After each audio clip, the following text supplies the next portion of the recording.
Halo, selamat pagi. Jumpa lagi bersama saya dalam channel ini. Terima kasih atas dukungan teman-teman yang telah mendukung saya. Tuhan kiranya memberkati. Dan mari kita terus belajar mengenai kebenaran firman Tuhan supaya kita diteguhkan dan dikuatkan di dalam menyiritnya. Nah, teman-teman, pada saat ini kita akan membahas mengenai siapa yang bertanggung jawab atas kematian Yesus Kristus. Nah, karena ada banyak perdebatan mengenai siapa yang sebenarnya membunuh Yesus atau siapa penyebab kematiannya, itulah sebabnya perlu untuk kita memahami hari ini dan kita juga mengidentifikasi setiap data yang kita peroleh. Dan daripada itu kita data itu kita dapat menarik sebuah kesimpulan mengenai siapa yang bertanggung jawab atas kematian Yesus.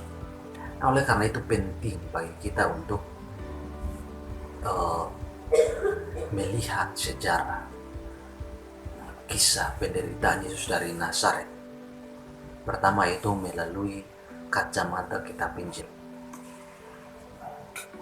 Nah, kitab Injil mengatakan bahwa yang bersalah atas kematian Yesus dari Nazaret adalah beberapa orang Yahudi kuno dan juga Romawi, yaitu dalam hal ini yaitu Pilatus.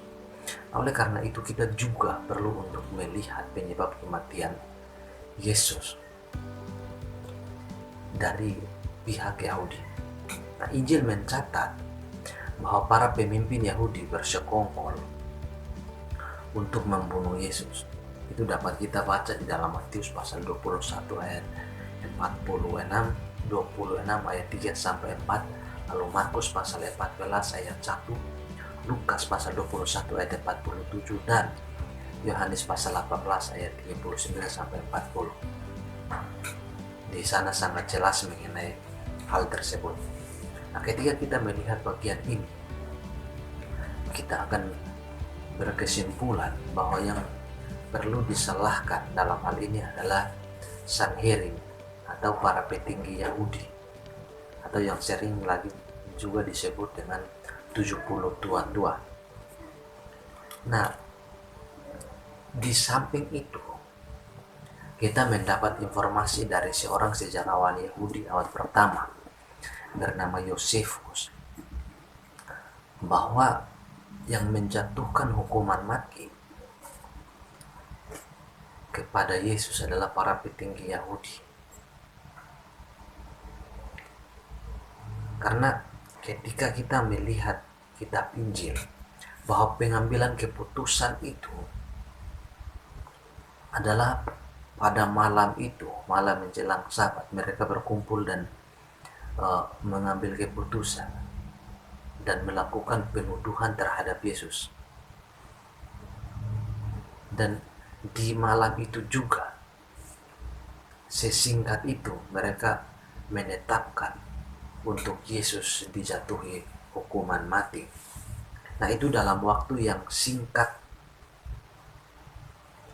banget untuk mereka menentukan bahwa Yesus harus dijatuhi hukuman mati. Nah, akan tetapi ada satu hal yang perlu kita perhatikan di dalam menentukan siapa yang bersalah dalam hal kematian Yesus. Karena perhatikan bahwa sekelompok massa pada saat itu berteriak meminta kepada Pilatus bahwa keturunan mereka dan keturunan mereka yang bertanggung jawab atas darah Yesus. Dan itu merupakan penolakan terhadap Yesus. Dapat kita lihat di dalam Matius pasal 27 ayat 25. Dan di sisi lain ketika Yesus melakukan pengakuan bahwa ia adalah Mesias, karena pada saat itu imam besar bertanya, apakah engkau adalah Mesias yang terpuji?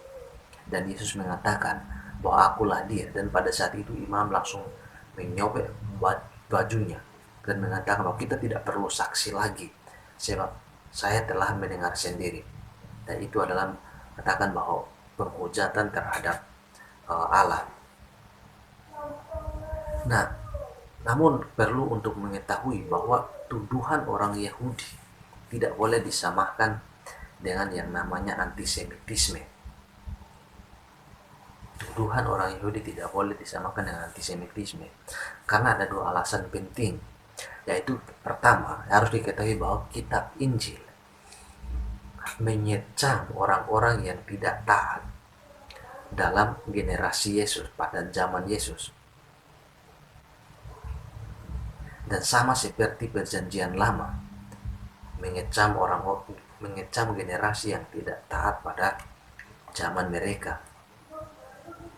Yang kedua adalah karena banyak orang Yahudi menerima Yesus pada zaman Yesus dan pada generasi berikutnya, serta mereka juga mengalami anugerah dan berkat dari Allah.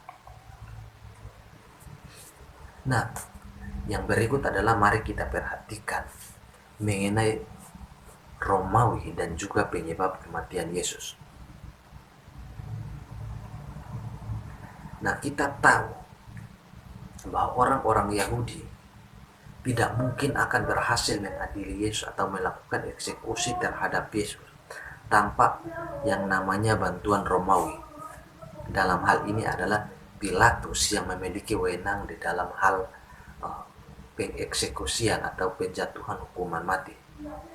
Sebab di dalam Yohanes pasal 18 ayat 31 saya mengatakan bahwa Sanhedrin tidak memiliki hak untuk mengeksekusi terpidana mati dan hanya gubernur Romawi.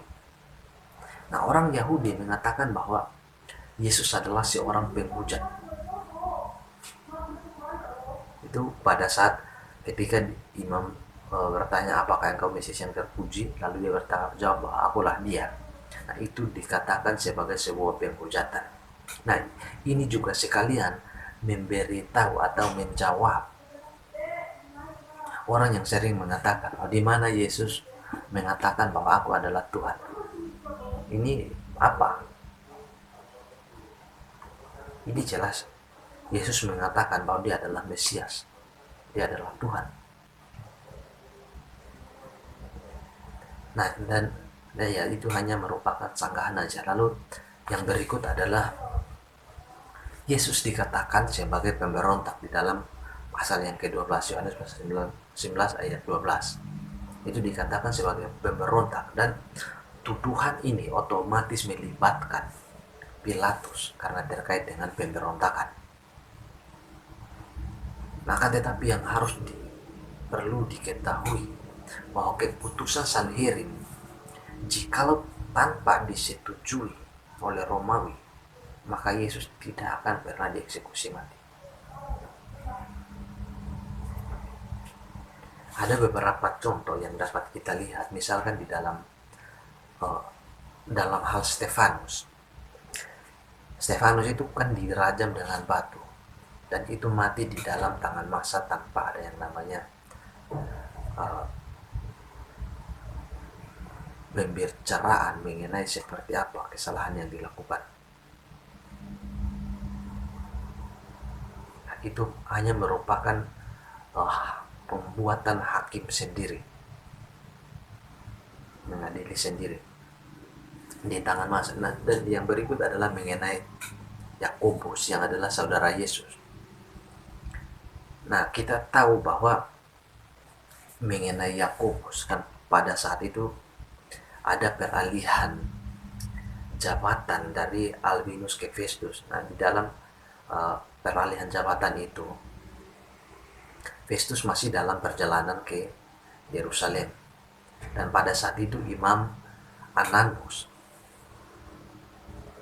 yang tidak setuju dengan apa yang dilakukan oleh Yakobus sesuai dengan data yang kita peroleh dari sejarah, maka dia mengumpulkan para tua-tua dan bersekongkol dan menjatuhi hukuman mati terhadap Yakobus. Dan itulah sebabnya jabatan imamnya dicopot pada saat dia baru menjabat 3 bulan. Jadi perhatikan bahwa yang namanya eksekusi harus disetujui oleh Romawi. Jikalau tidak, maka itu ada konsekuensinya. Nah, dalam hal ini berarti Romawi juga perlu disalahkan dalam pembunuhan Yesus. Nah, dalam Injil Sinoptik, Yesus memang menubuatkan bahwa ia akan diserahkan ke tangan orang non-Yahudi. Itu dalam, misalkan Matius pasal 20 ayat 19 itu sangat jelas. Markus pasal 10 ayat 33, Lukas pasal 18 ayat 32. Dan ketika kita melihat bagian ini, Pilatus harus diasumsikan termasuk di antara mereka, yaitu non-Yahudi. Matius menulis bahwa Pilatus mengikuti keinginan massa, meskipun istrinya telah memperingatkan untuk tidak melakukan hal itu. Itu dapat kita lihat di dalam 27, Matius 27 ayatnya ke-19. Lalu tindakan mencuci tangan itu merupakan sebuah isyarat yang tidak berarti. Itu merupakan sebuah isyarat yang tidak berarti. Dia tidak bisa lepas tangan dari tanggung jawabnya. Karena saudara tahu bahwa di dalam Yahudi kalau mencuci tangan begitu artinya dia lepas, dia tidak ikut turut campur tangan dalam hal itu. Tapi itu tidak bisa karena tanggung jawabnya sebagai seorang gubernur yang berhak untuk menentukan seseorang dijatuhi hukuman atau tidak. Nah, dan kemudian Lukas mencatat bahwa Pilatus 3 kali mengatakan bahwa Yesus tidak bersalah. Dalam Lukas pasal 24 ayat 23 ayat 4 dan juga ayat yang ke-15 dan ayat 22. Nah, meskipun hal ini kelihatan seperti itu, ya itu juga menunjukkan bahwa sebenarnya Yesus tidak bersalah. Dan di dalam Kisah pasal 13 ayat 28 tidak bisa menyatakan bahwa Pilatus tidak patut dipersalahkan. Karena dalam bagian tersebut menegaskan bahwa orang-orang yang berkumpul menentang dia yang diurapi. Jadi para penentang. Jadi Pilatus tidak bisa dikatakan bahwa dia tidak bersalah. Dia tidak bersalah atas kematian Yesus. Nah, kemudian di dalam Injil Markus, Pilatus tidak banyak berusaha menolak permintaan massa. Tidak banyak menolak permintaan massa. Nah, dalam Yohanes, dia adalah orang yang suka menghina dan egois. Yohanes pasal 18 ayat 35, 38, 9, 38, lalu pasal 19 ayat 8 sampai 9. Dan itu tidak ada petunjuk lain bahwa Pilatus tidak patut dipersalahkan. Jadi meskipun Pilatus menganggap bahwa Yesus tidak bersalah, mengapa dia menuruti keinginan massa untuk membunuh Yesus? Nah, dari itu kita memperoleh informasi sebenarnya apa yang terjadi dengan Pilatus. Nah, sejarah mengatakan kepada kita bahwa pada akhirnya Pilatus menuruti keinginan massa untuk menjatuhi hukuman mati terhadap Yesus.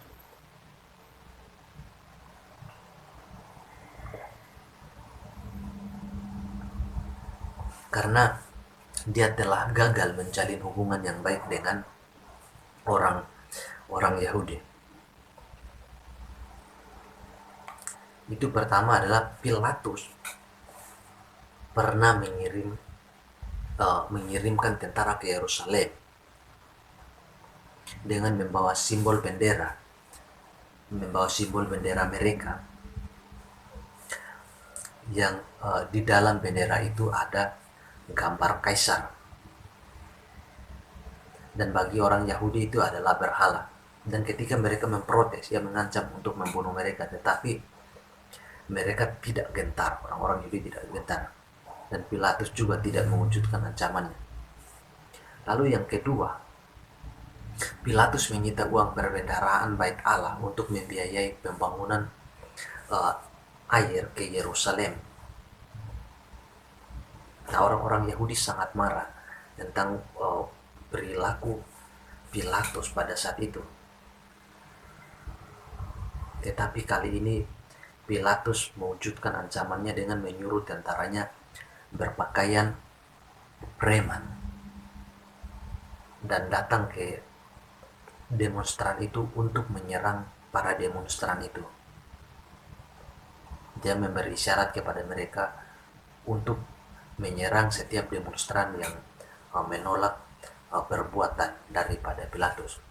Lalu yang ketiga, Pilatus menggantungkan lambang-lambang Kaisar berbentuk perisai yang dipahat dengan nama Kaisar pada Kaisar Tiberius di istana Herodes di Yerusalem. Nah, sebelum Pilatus menjadi gubernur di Yudea, orang-orang Romawi menghargai ketidaksukaan orang Yahudi mengenai hal itu. Kebencian orang Yahudi mengenai pembuatan berhala di Yerusalem. Dan tindakan Pilatus melampaui batas. Maka salah satu dari orang Yahudi pergi dan menghadap ke Kaisar Tiberius mengenai perlakuan Pilatus, dan Tiberius memarahi Pilatus untuk menyingkirkan lambang-lambang tersebut dari Yerusalem. Nah, peristiwa terakhir ini tidak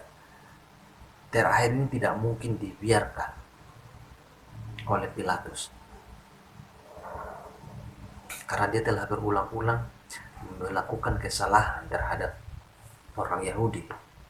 Dan yang terakhir, ketika orang Yahudi melakukan permintaan terhadap dia tidak mungkin membiarkannya begitu. Ketika orang Yahudi memintanya untuk menyalibkan Yesus, karena seandainya Pilatus menolak permintaan mereka, maka Kaisar Tiberius akan mencopot jabatannya sebagai gubernur. Karena terutama sekali Pilatus sudah bertoleransi terhadap keberadaan seorang pesaing Kaisar, yaitu Yesus. Karena kita tahu bahwa Kaisar juga pada saat itu disembah. Nah, itu dapat dilihat dalam Yohanes pasal 19 ayat 12-25. Jadi, kitab Injil memberikan keterangan bahwa beberapa orang Yahudi dan Romawi kuno membunuh Yesus dari Nazaret meskipun tidak bersalah. Namun apakah mereka sendiri yang bertanggung jawab atas kematian Yesus? Tidak, bukan mereka sendiri. Karena walaupun kitab Injil memberikan alasan historis mengenai kematian Yesus, Rasul Paulus memberikan alasan teologis mengenai kematian Yesus karena seluruh dunia. Sekali lagi, Rasul Paulus memberi alasan teologis, yaitu kematian Yesus bagi seluruh dunia. Dosa manusia menyalibkan Yesus.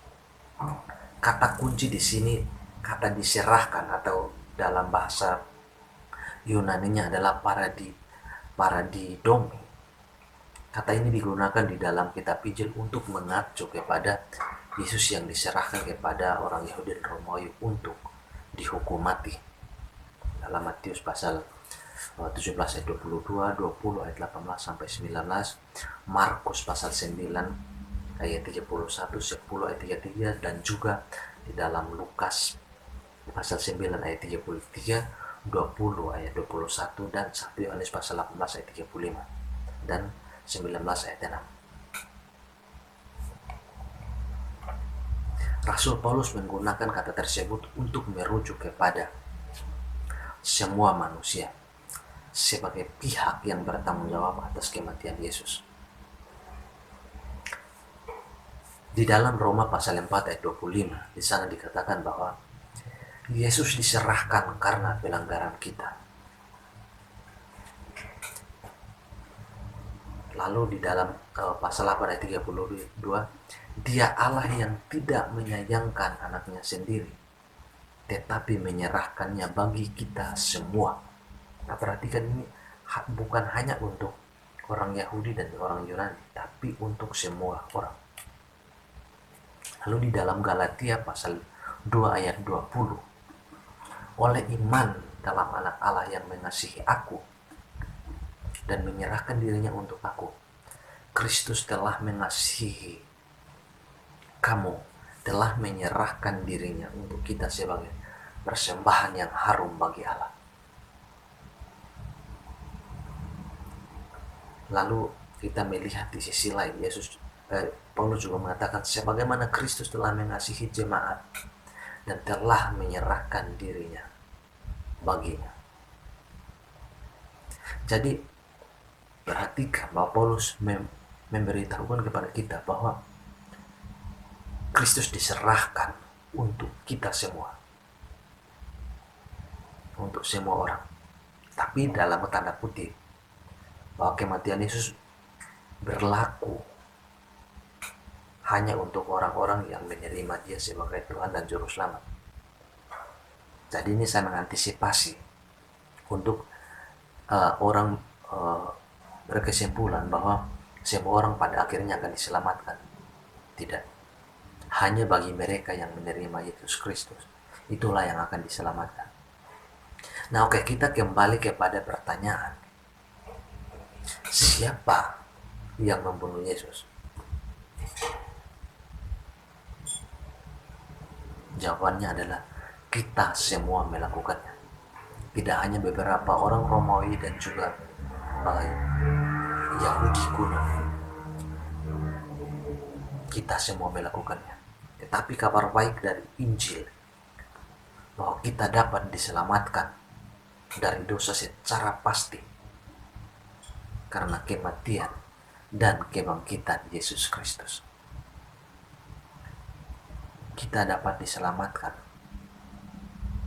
Kita bisa dapat kehidupan yang kekal hanya melalui Yesus Kristus. Karena kematian dan kebangkitannya menunjukkan bahwa kematian bukan akhir dari segalanya. Dan Dia menjadi buah sulung. Dan kita juga di suatu hari nanti, kita juga akan dibangkitkan sama seperti Yesus dibangkitkan. Itu adalah harapan yang kita peroleh di dalam iman dan percaya kita kepada Tuhan Yesus Kristus. Amin.